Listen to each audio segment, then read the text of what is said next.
राजगढ़ के पास लाड़ी गांव में एक अजीब सा मातम पसर गया था। पिछले कुछ ही दिनों में ऐसा हुआ कि गांव में हर दूसरे या तीसरे दिन किसी न किसी व्यक्ति की मौत हो रही थी। धीरे धीरे गांव में अलग अलग अफवाहें जोर पकड़ रही थी। कोई कहता था इन मौतों के पीछे कोई श्राप है, तो कोई इन्हें अपने देवी देवताओं की नाराजगी से जोड़कर देख रहा था। लेकिन ये सिर्फ अफवाहें थी, क्योंकि असल कारण तो कोई जानता ही नहीं था। सभी मौतें गांव से गुजरने वाली पुरानी सड़क के पास शमशान घाट के नजदीक हो रही थी। लेकिन जब तक गांव वालों को इसका एहसास हुआ, गांव के काफी लोग मर चुके थे। इसके बाद लोगों ने उस सड़क की तरफ जाना बंद कर दिया और दूसरे रास्ते से आना जाना शुरू किया। परंतु उनकी समस्याएं नहीं रुकी, क्योंकि अब दूसरी सड़क पर भी मौतें होने लगी थी। गांव वालों ने थक हार कर कुछ पंडितों और तांत्रिकों को अपनी समस्या से छुटकारा दिलाने के लिए गांव बुलाया, और फिर शुरू हुआ मौत का भयानक खेल, जिससे वो गांव वाले तो क्या, तांत्रिक और पंडित भी नहीं बच पाए। क्योंकि उन्होंने जितना समस्या से निकलने का समाधान निकाला, समस्या और ज्यादा बढ़ती चली गई। पंडितों और तांत्रिकों को अपनी साधना से पता चला कि कुछ साल पहले गांव में रहने वाले एक लड़के और लड़की ने भागकर शादी कर ली थी, और जब गांव वालों को पता चला तब उन्हें पकड़कर गांव लाया गया और सभी ने मिलकर उन पर बहुत अत्याचार किए, और अंत में उन्हें शमशान में ले जाकर जिंदा हालत में जला दिया गया। उनकी चीखों से सारा गांव दहल उठा और अंत में धीरे धीरे चीखें शांत होती चली गई और उनको अजला छोड़कर गांव वाले शमशान घाट से चले गए।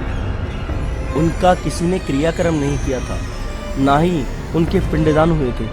इसलिए वे दोनों भूत भूतनी बनकर वापस आ गए थे। गांव वालों द्वारा मिले तिरस्कार का बदला अब पूरे गांव को तड़पा तड़पा कर मार कर लेना चाहते थे। उनकी शक्तियां बहुत बढ़ गई थी।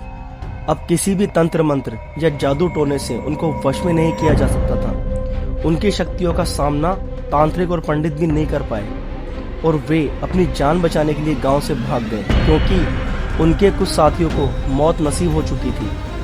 अब गांव वालों को भी पता लग गया था कि उन्हें कौन मार रहा है, लेकिन वे कुछ कर नहीं पा रहे थे। धीरे धीरे वे गांव में सभी को दिखने लग गए थे। दोनों की आत्माएं गांव में घूम घूम कर लोगों को डरा डरा कर और भगा भगा कर मार रही थी। लोग उनसे बचने के लिए विनती करते, परंतु वे भूत भूतनी चिल्ला चिल्ला कर कहते कि हमने भी उस दिन दया की भीख मांगी थी, परंतु तुम लोगों ने एक नहीं सुनी, हमें जिंदा पेड़ पर लटकाकर जलाया। अब तुम्हारी बारी है तड़प तड़प कर मरने की। फिर शुरू होता है मौत का असली तांडव। उन भूत भूतनी ने गांव के हर घर से एक एक आदमी को मारना शुरू कर दिया। अब गांव में हाहाकार मच गया था।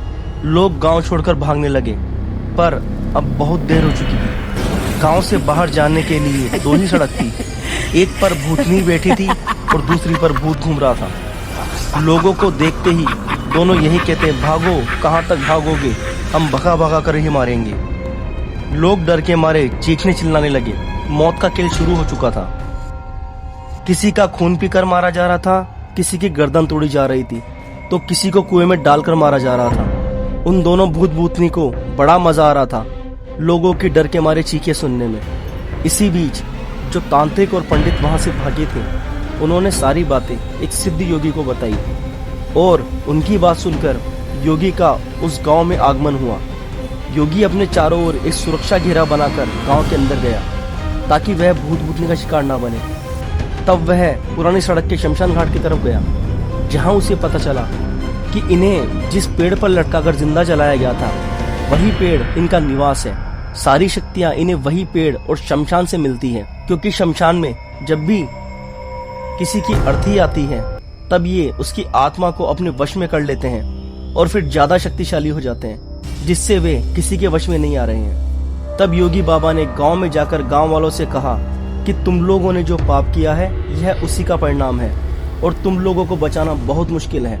और अब मुझे जो ज्ञात हुआ है, उससे सिर्फ एक ही रास्ता नजर आता है, आप लोगों के बचने का। तब लोगों ने कहा कि बताइए योगी बाबा, हम कैसे बच सकते हैं। तब बाबा ने कहा कि मैं अपनी सारी सिद्धियों से उन दोनों प्रेत आत्माओं को थोड़ी देर के लिए रोक सकता हूँ, और वो भी अपनी ताकत से मुझे रोकने की कोशिश करेंगे। ठीक उसी समय तुम लोगों को गांव से निकलना होगा, क्योंकि गांव के बाहर मैंने अपनी सिद्धि से एक सुरक्षा घेरा गांव के चारों ओर बनाया था, ताकि वह आत्माएं बाहर ना आ पाए। इसलिए जब मैं उन्हें रोकूंगा, तुम लोग जल्दी से गांव से बाहर सुरक्षित निकल जाना। और तब बाबा ने मंत्र पढ़कर उन दोनों भूत भूतनी को मंत्रों से बांधना शुरू किया, परंतु वे भी पूरी ताकत से लड़ रहे थे। और इसी बीच गांव वालों ने गांव से बाहर निकलना शुरू कर दिया, पर जल्दी उन भूत भूतनी ने सुरक्षा कवच को तोड़ दिया। और इस बीच जो भी गांव वाले बाबा के साथ गांव से बाहर निकल गए, वे तो बच गए, पर बाकी गांव वालों को दोनों भूत भूतनियों ने एक एक करके मारना शुरू कर दिया। देखते ही देखते सभी गांव वाले मारे गए जो गांव के अंदर रह गए थे। दूसरी तरफ बचे हुए गांव वाले अपनों को मरते हुए देखते रहे, पर वे कुछ ना कर पाए। और फिर सभी बचे हुए लोग वहां से चले गए। और जाते जाते योगी बाबा ने सबसे कहा कि आज के बाद कोई इस गांव में मत जाना, आदमी हो या जानवर, जो अंदर गया वह मारा जाएगा। आज भी उस गांव में वीराना पसरा है, और जैसा बाबा ने कहा था वैसे ही गांव की तरफ जाने वाला इंसान या जानवर वापस नहीं आ पाता है।